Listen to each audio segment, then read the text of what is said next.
I'm standing in what used to be a ballroom, Detroit, Michigan.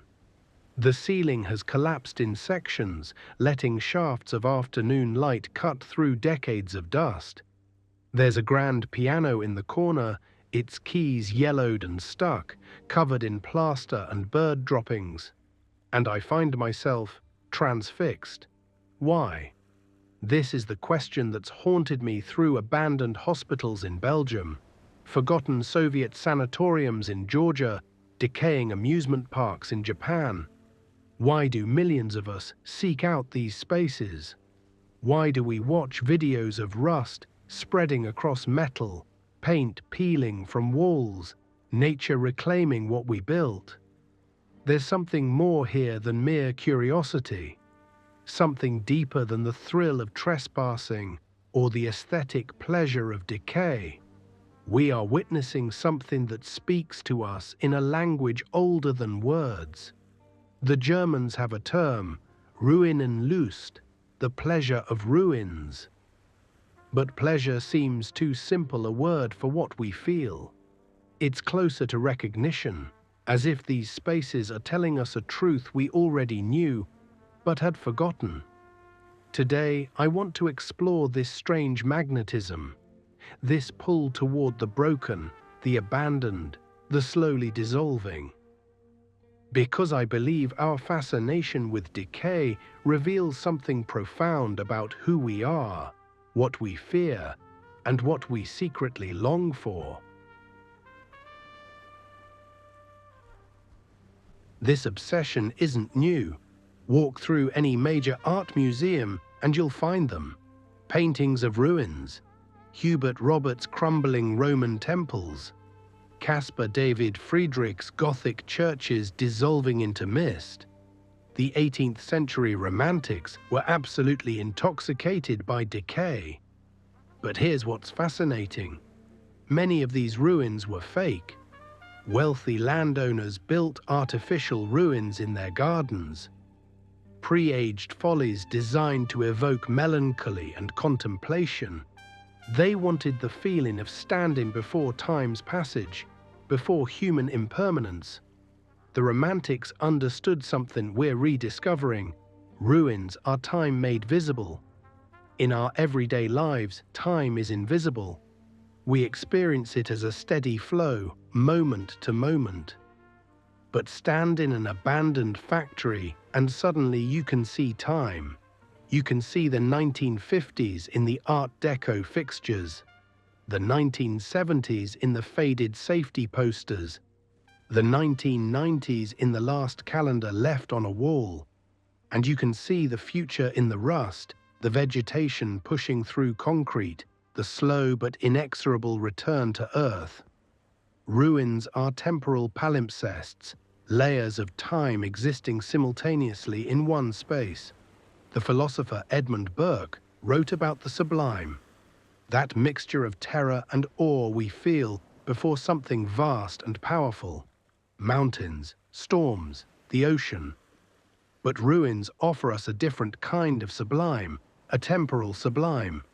We feel small not before space, but before time. And unlike the Romantics, who looked at ancient ruins, Roman forums, Greek temples, we're drawn to something more unsettling. The ruins of our own era. We're not contemplating ancient civilizations, we're contemplating ourselves. The philosopher Timothy Morton has given us a useful concept. Hyperobjects. These are things so massively distributed in time and space that we can't fully grasp them. Climate change, evolution, radioactivity. They're real, they affect us, but they exceed our ability to comprehend them completely. I want to propose a related idea. What we experience in abandoned spaces is what I call object-oriented melancholy. Look at this piano. It was built to last generations. Someone designed it, crafted it, tuned it. Someone bought it, placed it here, played it. Perhaps at weddings, celebrations, ordinary Tuesday evenings. It was maintained, polished, valued. It had a life, not a biological life, but a social one, a meaningful one. And now it sits here, slowly decomposing, its purpose extinct. The melancholy we feel isn't just about human absence, it's about the objects themselves. They were made with intention, used with care, and now they persist without purpose. They're orphaned from meaning. Morton talks about how objects have their own existence independent of us. This piano doesn't cease to be when we stop using it. It continues, but in a state of abandonment. And somehow, we recognize in these abandoned objects a mirror of our own existential condition. We too are objects in time. We too will persist beyond our usefulness, beyond our purposes, beyond the meanings we've constructed. We too will decay. This is why urban exploration videos are so hypnotic. We're not just watching buildings crumble. We're watching a rehearsal of our own obsolescence. But there's something else happening here. Something about the specific moment we're living in. These aren't ancient ruins. These are ruins of modernity itself. Factories that promised prosperity. Hospitals that promised healing. Shopping malls that promised abundance. Schools that promised futures. All abandoned. All failing. We're watching the ruins of promises that were made to us. Now, contrast this with the world we're told to inhabit. Everything new, clean, optimized. Minimalist apartments, seamless technology, surfaces that repel fingerprints, algorithms that predict our desires before we feel them. Modern capitalism sells us a fantasy of frictionlessness. Everything should be easy, instant, perfect. No waiting, no decay, no evidence of time's passage. But this is exhausting. It's inhuman. Humans evolved in a world of texture, irregularity, decay. We're adapted to environments that show their age, that bear the marks of use and time. The Japanese have a concept for this: wabi-sabi, the beauty of imperfection, impermanence, incompleteness. Abandoned spaces offer us the opposite of the hyperclean capitalist present. They offer us texture, history, authenticity. There's no algorithm here, no optimization, no brand, just the honest process of materials returning to Earth. And there's something deeply liberating about that.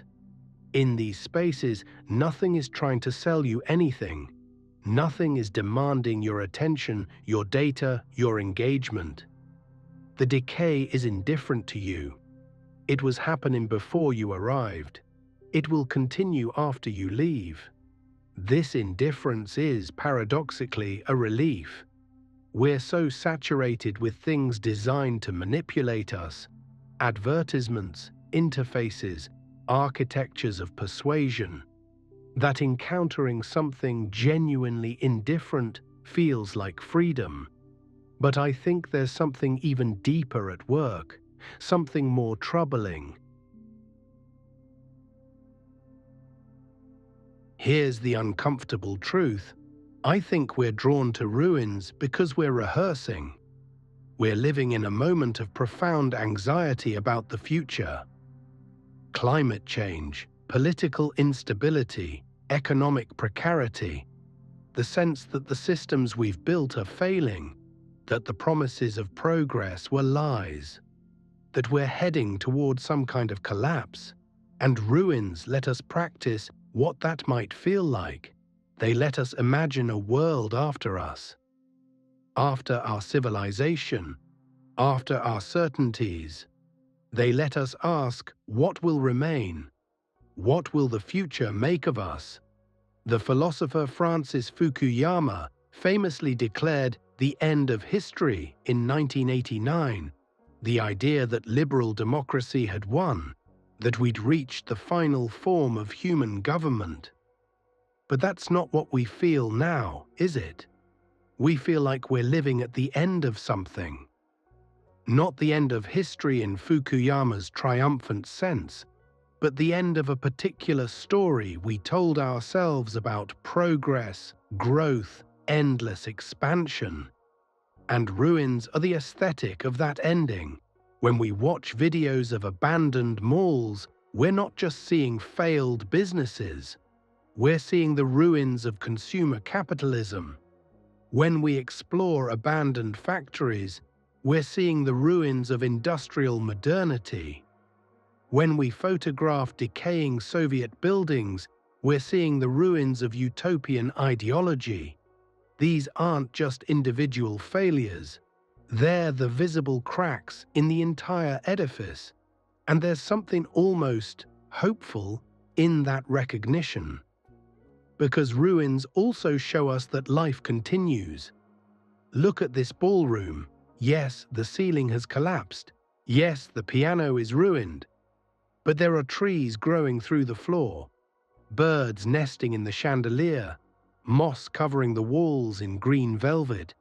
Nature doesn't mourn, it simply continues. It transforms.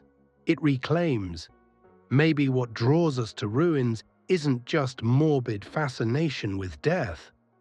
Maybe it's a secret hope that after the end, whatever that end might be, something else will grow. I'm leaving this ballroom now, walking back out into the functioning world, the world of maintenance and purpose and forward motion. But I'm taking something with me. A reminder that decay isn't the opposite of life. It's part of it. That impermanence isn't a failure, it's a condition. That the end of one thing is always the beginning of another. Our fascination with abandoned places isn't pathological, it's wise. It's our psyche trying to prepare us for change, trying to teach us that nothing lasts forever, and that's okay. That beauty exists, not despite impermanence, but because of it. The ruins will still be here tomorrow, continuing their slow transformation, and so will we, in our own way. Perhaps that's the real lesson. We're not separate from these decaying spaces.